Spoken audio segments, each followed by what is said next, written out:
इस चमन की जिंदगी। बामरौली में एचआरए क्रांतिकारी गतिविधियों के लिए धन जुटाने के उद्देश्य से धनी लोगों से वसूली के लिए सशस्त्र कार्रवाई करती थी। 25 दिसंबर 1924 को एचआरए ने महाजन बलदेव प्रसाद के घर पर हमला किया। रोशन सिंह ने इस कार्रवाई में प्रमुख भूमिका निभाई। बाद में रोशन सिंह को एचआरए के अन्य सदस्यों के साथ काकोरी केस में गिरफ्तार कर लिया गया। रोशन सिंह ने इलाहाबाद की नैनी जेल से अपने रिश्तेदार हुकुम सिंह को पत्र लिखा।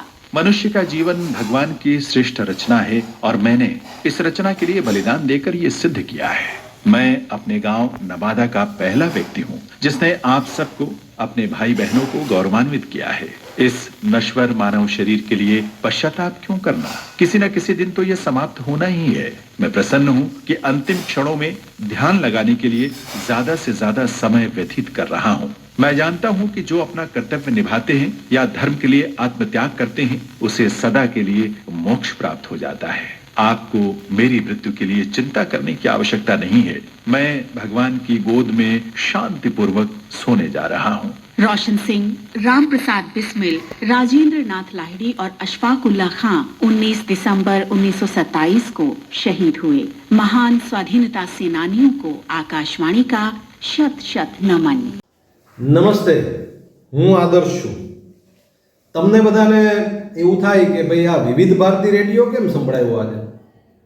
तो अत्यारे આપણો આખો દેશ આઝાદી કા અમૃત મહોત્સવ 75 વર્ષ આઝાદીને થયા તે ઉજવી રહ્યો છે। સ્વાભાવિક છે કે વિદ્યાર્થીઓમાં તો કોઈ એવા હોય જ નહીં કે જેમણે ગુલામી કાળ જોયો છે। વાલીઓમાં પણ, દાખલા તરીકે મારો દીકરો અત્યારે કોલેજમાં આવ્યો 12મું પાસ કરીને, મને 45 વર્ષ થયા છે, તો 75 વર્ષથી ઉપરના જો કોઈના ઘરમાં દાદા હોય ને તો એ હોય, વાલી પણ કોઈ 75થી ઉપરના ન હોય। તો મેં પણ ગુલામી કાળ નથી જોયો, પણ એ સમયમાં કેટલો અને કેવો સંઘર્ષ અને મહેનત સામાન્ય લોકોએ, ક્રાંતિકારીઓએ, સત્યાગ્રહીઓએ કર્યો હતો એ આપણે ભૂલવું ન જોઈએ।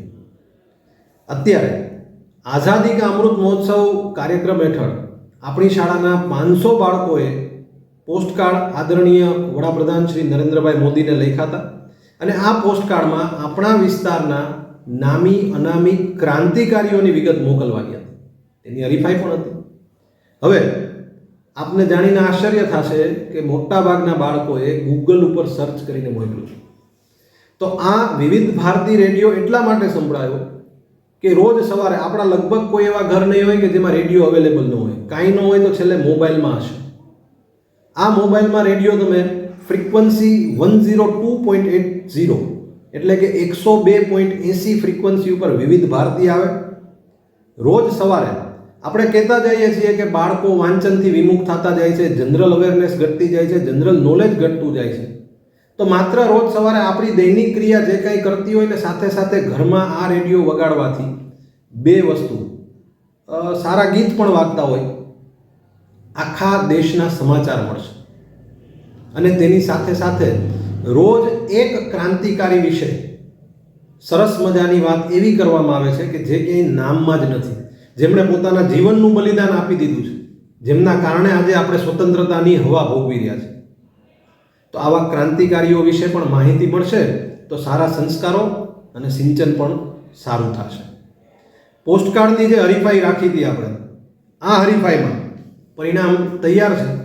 આપણે 26 જાન્યુઆરીએ જ્યારે વર્ચ્યુઅલ કાર્યક્રમ કરશું ગણતંત્ર દિવસનો, એ કાર્યક્રમમાં આ મિત્રોનું અભિવાદન પણ યોગ્ય પુરસ્કારથી કરવામાં આવશે।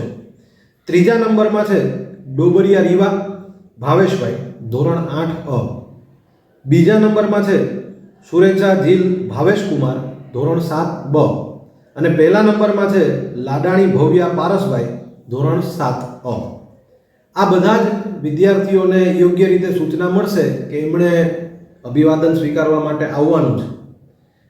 હંમેશા કીધું છે, ફરીથી કહું છું કે સમય હંમેશા કાર્યરત રહેવાવાળાને જ આગળ લાવે છે।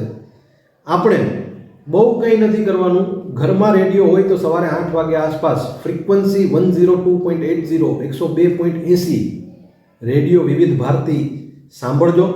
આ કોઈ ચેનલનો પ્રચાર પ્રસાર માટેની વાત નથી કરી, પણ જે સારું લાગ્યું છે, જે આપણે જાણતા નથી, ભવિષ્યમાં કોમ્પિટિટિવ એક્ઝામમાં જવું છે એવું કહેવાય કે કોમ્પિટિટિવ એક્ઝામમાં એ જ બાળક એ જ વિદ્યાર્થી એ જ હરીફ સફળ થાય કે જે છેલ્લા 5 વર્ષના છાપા વાંચતો હોય. તો આ વિવિધ ભારતીમાં નેશનલ ન્યૂઝના છાપાની હેડલાઇન પણ શેર કરવામાં આવે છે અને આપણા ક્રાંતિકારીઓ વિશે આપણે જાણીએ શીખીએ તેમાં કંઈ ખોટું ખરાબ નથી. આ ઉદ્દેશ એકમાત્રથી આપની સાથે જોડાયેલું છું. આ જ વિવિધ ભારતીની બીજી એક નાનકડી ક્લિપનો કટકો હવે પછી સાંભળવા મળશે. આપ આનંદથી સાંભળજો અને આજે જ નહીં પણ રોજ સાંભળજો. મને એવો વિશ્વાસ છે કે આપની વિચારવાની એટલે કે થિંકિંગ પેટર્ન, વિચારવાની ક્ષમતા આ બધું જ મોટું થશે, વાઇડર સેન્સમાં જશે અને અલ્ટિમેટલી એનો ફાયદો કેરિયરમાં થશે. અસ્તુ. ભારત માતા की जय. जनवरी 1877 को आसाम के गुवाहाटी में हुआ था. देश के लिए असीम प्रेम के लिए उन्हें आदर के साथ असम का देशभक्त कहा जाता है.